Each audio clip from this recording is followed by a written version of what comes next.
Alright, so this video is going to have some evidence in it, but mostly it's a reply to a guy who has a true crime podcast or true crime channel, call themselves The Villains.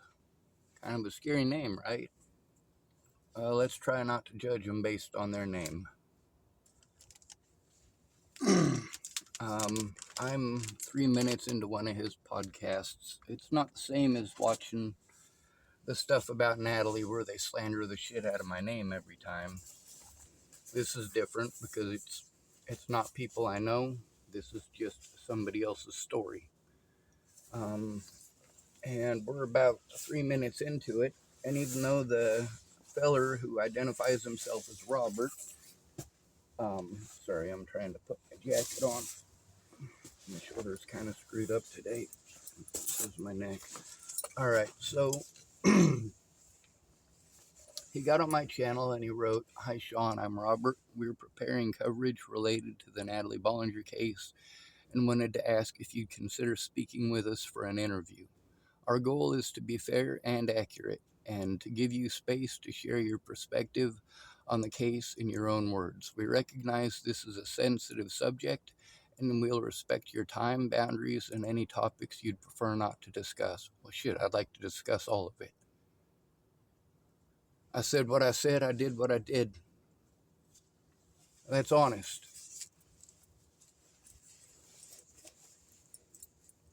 I'm willing to admit everything that I did and the reasons why. I also got, as Mandy calls them, receipts to back it up. Anyway, this feller also wrote, let's see, we recognize this is a sensitive subject and we'll respect your time, boundaries, and any topics you'd prefer not to discuss. If you're open to it, what's the best way to connect and what time works best for you? So here's an email from when Natalie and I were friends. She was a grown adult. You notice it says 7/30/2016. This is why we were friends. We both went through Hades. She wrote, "Okay, so I guess I'll start from the beginning. So my mom left when Alicia and I were 3. She was 19 and married to my father. He was cheating and beating her.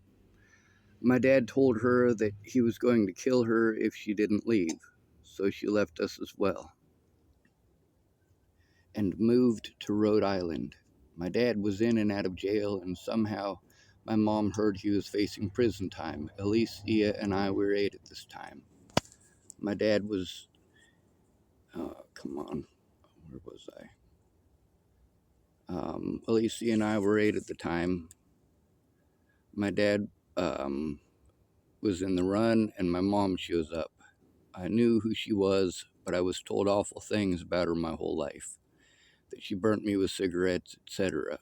But part of me knew knowing it was true. I was being raised by rich wolves. Yes, I'm reading it the way she wrote it.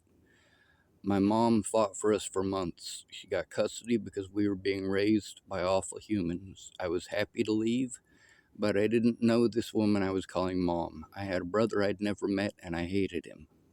My mom left our family and started a new one. But he was a baby, so I didn't hate him for long. My dad moved to Rhode Island running. We went back and forth between them for years. My mom would lose us for having dangerous men around. Then we'd go back to my dad until he'd start doing drugs again. My dad got custody of us. He wasn't allowed to drink because he becomes demonic. Because he's my dad.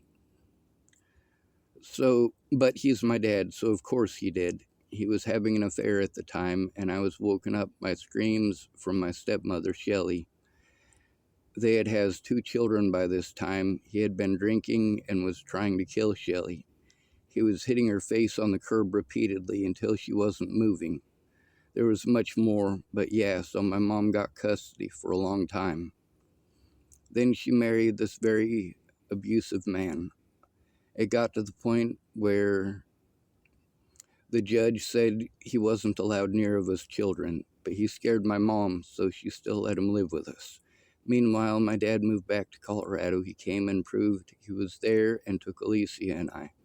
Shortly after, had us selling drugs for him at 13 and 14. He was hitting us and doing drugs with us, while being a little too friendly, so my sister told on him. This was while I knew you at the park.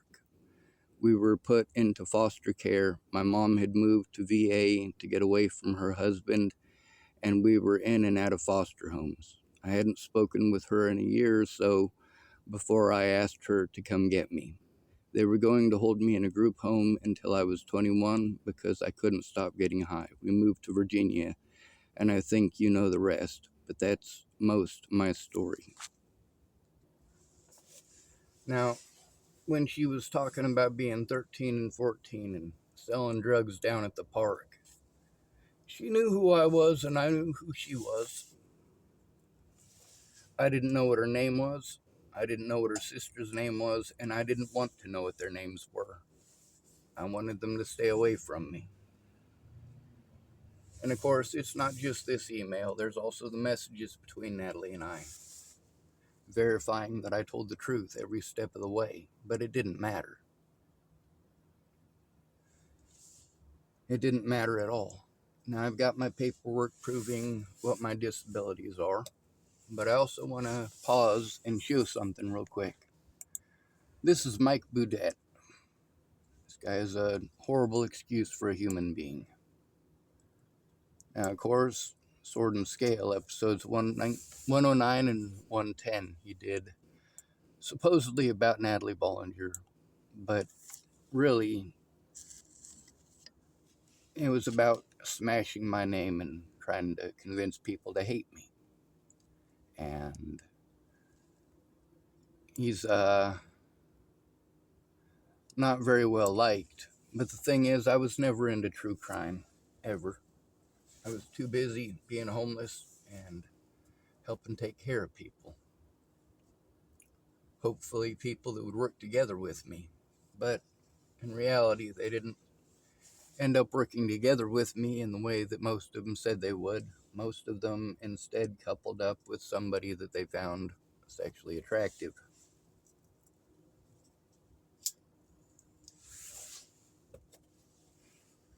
I'd fulfill my end of the bargain and then I'd get left high and dry. It happens.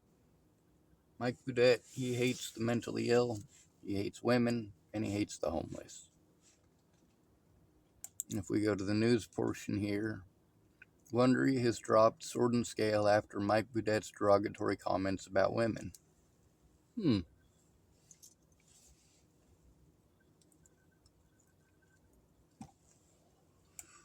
of course, this guy right here wants to threaten legal action over claims he review bombed a rival podcast. The thing is that this guy is just a horrible person. He didn't care what was true and what wasn't. His friend Josh is the one that I gave the interview to, and instead of fulfilling their end of the bargain was I was going to tell them the story, and they were going to turn it into the police immediately, and they weren't going to print anything until after they found Natalie's killer. Well, they didn't follow that. Instead, they went out of their way to twist my words into something it wasn't. Back then, I didn't have the ability to do anything for myself. I didn't have any of the abilities to record electronically the way that I needed to. I had to set up a computer to do that. I didn't know how to take screenshots. I didn't have access to a lot of stuff. And then, of course, being ripped off for my disability money and all that, that eats a lot of money. And then instead of doing something about the crimes committed against me, police officers and therapists and all these other places they're wanting to send me to for help or telling me, will you ever think about moving? Yeah, I moved multiple times. These people wouldn't leave me alone. I moved multiple times before Natalie was killed. Ended up stuck in Chapel, Nebraska, which is a very crappy place to be. Anyway, so this guy here, calling himself Robert, yeah, I'm willing to tell tell them the truth, I'm willing to show them the truth. One thing that's important to note, though, is that I'm going to record it. Anything that is said between he and I is going to be recorded on my end and more than likely going to end up on the internet on my end. So as long as he's honest about it, unlike Mike Boudet, as long as he's willing to look at evidence instead of trying to twist my words into something that it ain't. My evidence doesn't fit Mike Boudet's, or Mike Boudet, I should say. The evidence doesn't fit the narrative that he sold. When it comes down to it, the evidence between Natalie and I and our conversations show that her predators were her former bosses, her mom, her dad, her ex-boyfriend, Tim Beeson.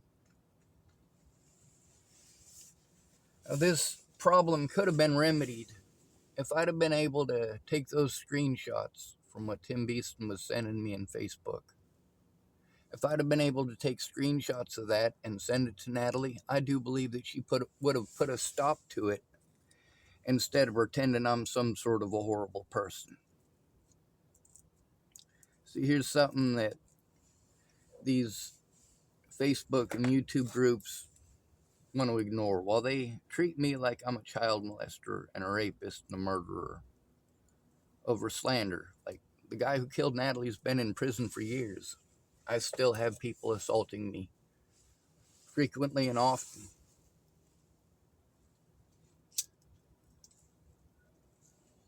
Natalie Bollinger never accused me of being a child molester or a rapist, but people have been assaulting me as if I did such things to her. And that's been the issue since over a year before Natalie was killed. They didn't want to be honest about the situation in Virginia, and so they told a lie. Those lies got out of hand and resulted in me being physically assaulted, resulted in me being separated from my support network. And then, of course, the police realized they screwed up really bad after Natalie was already dead. That's when they realized how badly they screwed up. And if it came out that they didn't do their jobs, well, there's potential consequences, including prison time.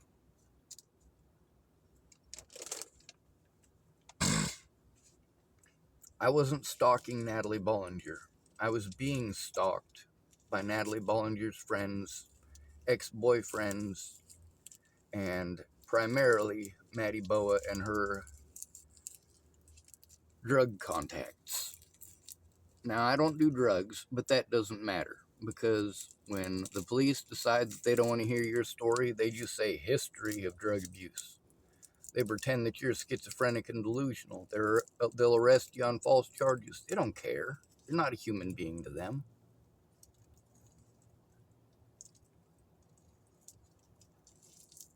Now, this guy, he's going to hopefully take a look at the actual evidence, and that's what I really want to get to him the most. Being in jail for 15 months on false charges made it so that I don't have access to my Facebook. I don't have access to a lot of stuff. And in order to unlock it, I need two-factor authentication, and the phone numbers that I used to have, I no longer have because I was locked up for so long. And as a result, I've been battling to try to get my Facebook back and a lot of other evidence back for a while. I do have a lot of evidence here in my tent about the abuse that I've had to endure here in Tillamook over Natalie Bollinger. I've also got my paperwork that shows that I am not schizophrenic or delusional. I've also got the paperwork that shows that I've been treated in every single place that I've been like I'm schizophrenic or delusional for saying that these true crime things are the reason that I'm being harmed. Obviously, this one's not about me. We can go to the A&E one. That's a possibility. See, they want to pretend in court that I made this stuff all up, that A&E Murder in the 21st Season 1, Episode 1 doesn't exist. What happened to her? No. You know who does? Tell me. Yeah, who's that? Is that me? That certainly looks like me. That certainly sounds like me. Down here at the bottom, it says A&E. This one's only from 3 months ago, 4 months ago now, I think. But it actually came out in 2023, I believe. This one's from 4 months ago. It's got 810,198 views. So, for just a few months, that's quite a bit.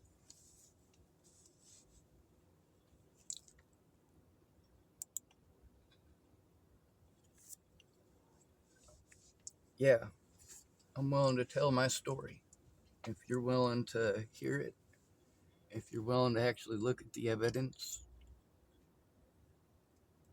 In every court case, I've been treated like I'm schizophrenic and delusional because I'm having, well, issues with getting law enforcement to do their jobs due to the fact that I'm homeless. I was forced into homelessness because of Natalie's death. There's a lot of complicated crap that went along with that.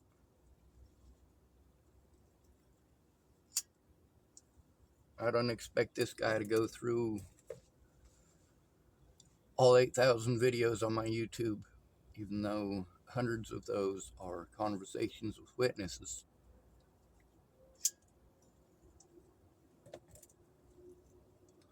Well, people wanted to pretend that I was infatuated with Natalie. Her messages to me show that, in her own words, she was infatuated with me. The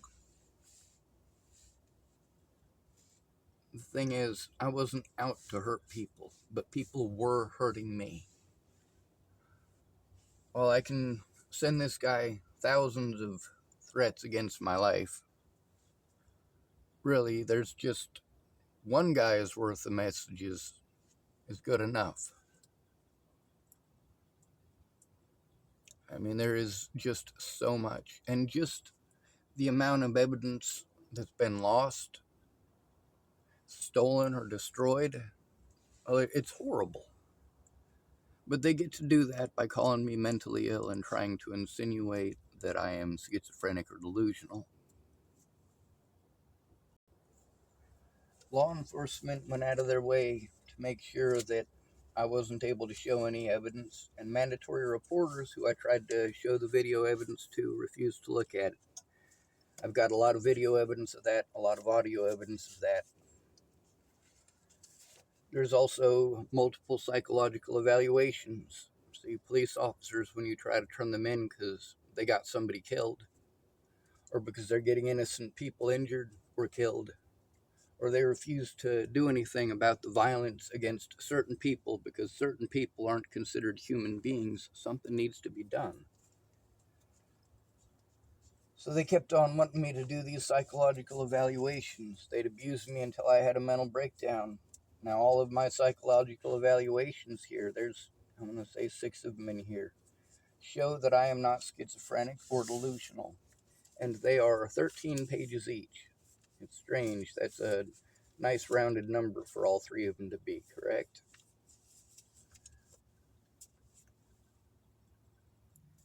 This one goes all the way back to January 25th, 2022. It states very clearly that I have PTSD. It also says that I do not have any hallucinations or other psychosis and does not meet the diagnostic criteria for schizophrenia. That's from Marcia Estrada. Now, her coworker, Penny Cooper, was a major stick in the mud. She didn't want to do her job, and that's the thing about having to go to these folks. Just one of these people not wanting to do their job. One person who decides that they automatically don't like you, and that's good enough. And you might want to pretend that people aren't like that, but every one of you has examples of people being like that in your own lives. This right here is Deputy Taylor verifying that the Natalie Bollinger situation was true. That's how I was able to get them to stop pretending that that was a delusion. So they just stopped mentioning it. But all of the mentions that they made in my paperwork where they were trying to claim that Natalie Bollinger was a delusion. This isn't nothing. This is just a little bit of the stuff that I carry around with me in a fanny pack. It's got stuff like this in it, stuff like this in it, because I know that the chances are pretty good if I try to turn in a crime committed against me, the first thing the cops are going to do is try to pretend I'm schizophrenic and delusional and tell me to go to mental health. So let's hope this guy, Robert, does actually care. It's not just Natalie Bollinger's story. Our stories are totally stuck together. They are intertwined. Through all of this, with her friends making my life a living Hades, and me trying to get it in court, and I'm having to go to therapists for this, and I'm having to run around in circles being told to do this stuff myself. I'm given all the wrong information. And then, of course, when Natalie was killed, I had to go back to all those people and try to get all of that information, hoping that they'd recorded it, written it down, something. And some of them did. They just went out of their way to prevent me from having access to it. The laws are used to harm us. If the law is supposed to protect us, they'll just pretend that the law doesn't apply. That your disabilities only exist when they want to pretend that you're schizophrenic or delusional so that they don't have to do their job. Now, that there is what resulted in Natalie Bollinger getting shot in the head. Mandatory reporters who didn't want to do their jobs in specific for me. And that may sound a little bit crazy, but when you look at the evidence, it makes perfect sense. Right here, this was shown to the courts. They were aware July 29th of 2024 that these were not delusions, and yet they continued to pull this delusional stuff, continued to bully me in the jail. Yeah, this is entertaining to Mike Boudette's crowd. Hopefully this feller who calls his channel The Villain is actually interested in telling the truth and showing the truth instead of villainizing me for entertainment.